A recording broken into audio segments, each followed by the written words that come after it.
Ever since I discovered the N64 artifact, something's been off. I've had nothing but epic bad luck. Poor guy. Who hides out in a fridge? What?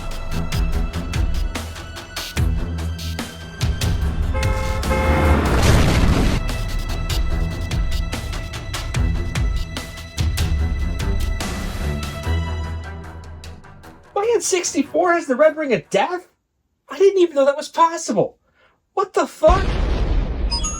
It's me, Matt. Hey, point that thing the other way. I don't know. Maybe I've gone too far. Now, everyone and their grandmother knows who Indiana Jones is. With 5 blockbuster movies and a hit television show from the 90s, Indiana Jones became a household name, touching generations over the last 40 years. A franchise of this magnitude always guarantees the studio licensing the rights to make toys, posters, merch, video games, and more to milk the cash cow as much as they can. This brings us to the creation of Indiana Jones and the Infernal Machine. Developed in 1999 for the PC by LucasArts, it was eventually ported over to the N64 by Factor 5 in December of 2000. This date is important because the Nintendo GameCube launched only 9 months later in 2001, which means developers had a maximum understanding of the Nintendo 64 at this point of its life cycle. The game took advantage of the N64's power and utilized a gameplay style that was extremely successful in The Legend of Zelda, Ocarina of Time, and Majora's Mask. The developers were inspired to make each level basically its own Zelda dungeon. If you ever wanted to play more dungeons in the Ocarina of Time or Majora's Mask, then chances are you'll like this game. Project lead Hal Burwood initially formed the plot around the Cold War in the 1950s, surrounding it with the Soviets and UFOs.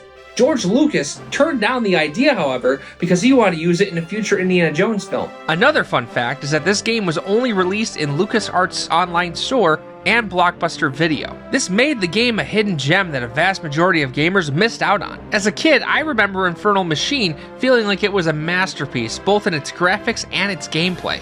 Will it hold up today over 2 decades later? Well, in today's episode of Nostalgia Road, we're going to dive into each level and find out. We take control of Indiana Jones in the Canyonlands. We're introduced to the game's core mechanics, running, jumping, climbing, and using Indy's iconic whip. This level serves as a tutorial, but is cleverly disguised as an integral part of the adventure, ensuring that we're well prepared for the challenges ahead. Now, as I said earlier in the video, this game is heavily inspired by the 3D Zelda games. If you're comfortable with those controls, you'll be able to pick up and play right away. The narrative kicks off with Indy in search of a mysterious artifact, rumored to be part of the Infernal Machine, created by the ancient Babylonians to contact their god through an alternate realm called the Aetherium. This level lays the groundwork for the adventure, teasing the larger quest with cryptic references to the machine and its parts scattered across the globe. Oh, and another thing I should mention. Indy isn't actually voiced by Harrison Ford in this game. He's voiced by Doug Lee, who played Indy in the 1992 game, The Fate of Atlantis.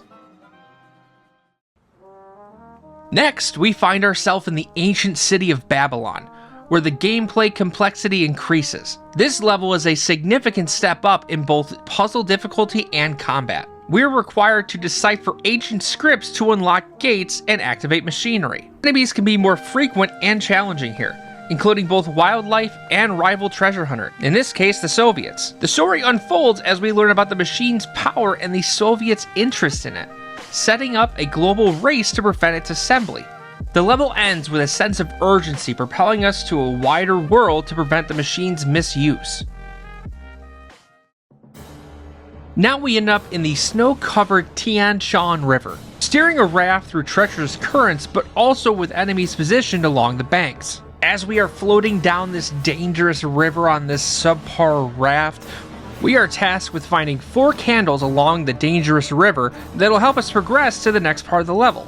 This looks visually impressive and is a cool level idea, but I'm starting to notice something.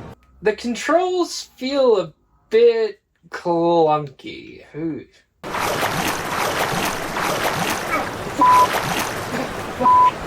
God damn it. Yeah, this thing is not as easy as it looks.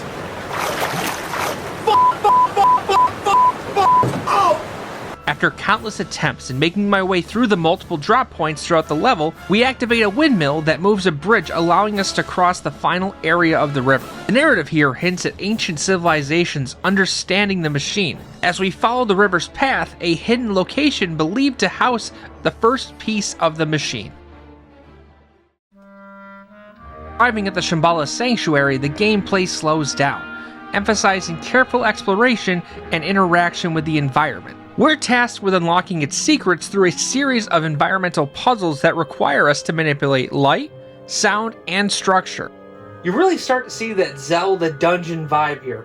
The sanctuary serves as a gateway to understanding the Infernal Machine's spiritual significance, suggesting that the power is not only physical but also metaphysical. This is also where we run into our first boss of the game.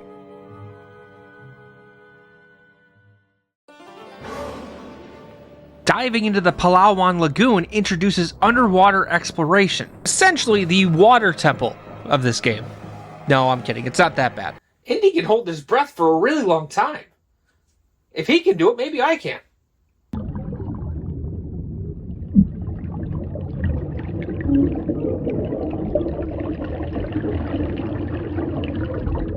The lagoon is beautiful but deadly, home to hidden traps and predators. Hell, there's even a torpedo just laying on the beach. On our way to finding the second piece of the Infernal Machine, we venture into a sunken ship that we blow up with the torpedo, eventually making our way to a volcano.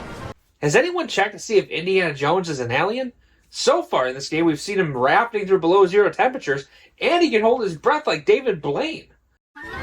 The ascent of the Palawan Volcano is a race against time, with lava flows and eruptions threatening our progress. Okay, it really isn't a race against time, but trust me, who wants to be in a volcano longer than they have to be? This level challenges our platforming skills and reaction time, making it one of the game's most action-packed segments. As we navigate through the volcano, the narrative explores the machine's connection to natural forces, suggesting that its creators harness such power for its operation. Within the Palawan Temple, we return to puzzle solving with a focus on ancient traps and mechanisms. Okay, for real though, whose idea was it to build a temple in the middle of a fucking volcano? Who thought that was a good idea? The temple is a labyrinth of challenges, including combat with stone lava statues and Soviets once again, standing between us and the second piece of the Infernal Machine. The level's narrative significance is profound, revealing the machine's purpose as a bridge between worlds. Fancy. Oh boy, now it's time to break out the steering wheel because we're about to GTA this shit. We get to drive a Jeep through a fast-paced level requiring us to dodge obstacles and fend off enemy vehicles. I gotta say, the change in gameplay is a great way to keep it fresh, but holy fuck are these controls bad. I had too much to drink. Sorry about that. After many, and I mean many, repeated attempts, I finally made it through. We overcome the relentless pursuit of the Soviet agents. The level ends with a dramatic escape and sets the stage for the final chapter of our adventure. What the hell? The whole game froze. Yep, that's another thing. Throughout my playthrough, there were multiple times where the game would just soft lock and I had to reset. Exploring the ancient city of Teotihuacan, we then enter the Pyramid of the Sun. In this temple, there's a main hub room where we have to solve 4 puzzles to progress through the temple. Thankfully, I received the 4 medallions from each room to progress right before the Soviets showed up. All I had to do was unlock the door with the 4 medallions and the mirror to get to the next level. Entering Olmec Valley challenges us because the game is now starting to put booby traps in more often. From the typical boulder coming at you, all the way to trapdoors after grabbing treasure.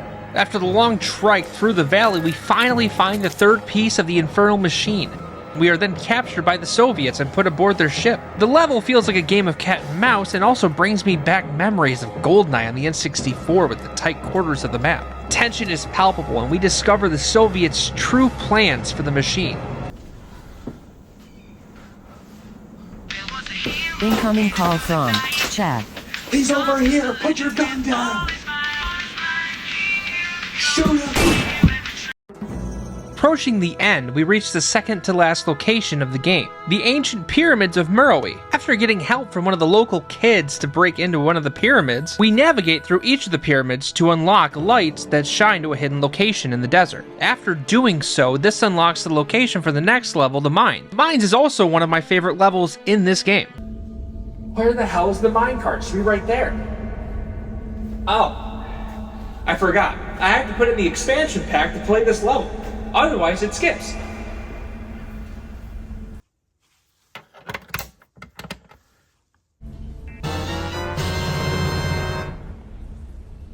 Using the main control room to control the mine tracks, you navigate through the mines to try and find your way to King Nub's tomb, which is where we'll find our final piece of the Infernal Machine. And after finding that final piece and defeating ancient Metal Gear, we are then double-crossed by the CIA.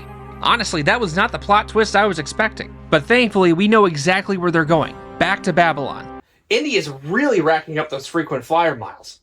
It's here where we try and fix the CIA's mistake of misplacing each part of the Infernal Machine, causing it not to work properly. Man, it looks like somebody didn't read the instructions. After cleaning up the CIA's mistake, we are then sucked into a different dimension called the Aetherium. It's here where we make our way through this alternate reality where we swim through goo to find a new item that allows us to open up portals to different parts of the world where we've previously been. Making our way through more goo, we are then confronted by the trans-dimensional creature known as Marduk. Hey Marduk, prepare to meet your maker in hell. Oh sh**.